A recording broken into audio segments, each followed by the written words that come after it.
শুভ বিকেল বন্ধুরা। আমার মিষ্টি বন্ধুদের জন্য একটা মিষ্টি রেসিপি নিয়ে এসেছি। দেখো, এটাকে বলে লবঙ্গ। এই যে দেখো, আগের থেকে একটা পুর করে নেওয়া হয়েছে আর পটি করে নেওয়া হয়েছে ময়দা মেখে। সেটা আর তোমাদের সঙ্গে শেয়ার করা হয়নি। তা দেখো, ওটা কাঁচা গোল্লা দিয়ে একটা পুর করে নিয়েছে।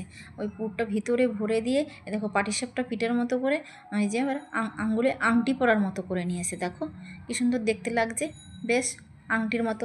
তোমরা ইচ্ছে করলে ওই 5টা আঙুলে 5টা পরেও নিতে পারো। পরোটাটা নিয়ে তারপর উনুনে তেল গরম করে ওই তেলের মধ্যে ছেড়ে দেবে। দেখো তো কী সুন্দর লাগছে, আংটি আংটি গোল গোল।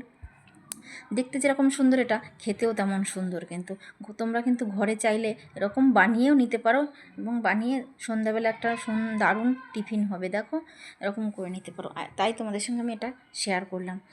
এবার তেলের মধ্যে দিয়ে ভেজে নিয়ে গরম রস করে নেবে। সেই রসের মধ্যে দিয়ে দেবে চিনির রস। তা আমি ওই করা হয়ে গেছে, ওটা আমি তখন ছিলাম না। আমি এবার বিকেলে গেলাম, গিয়ে আমি আবার সাজিয়ে দিলাম এটাকে। দেখি রস টস খাওয়া করে রেডি করে ফেলেছে। তা কেমন হয়েছে আমার এই লবঙ্গটা আর ভিডিওটা কমেন্টে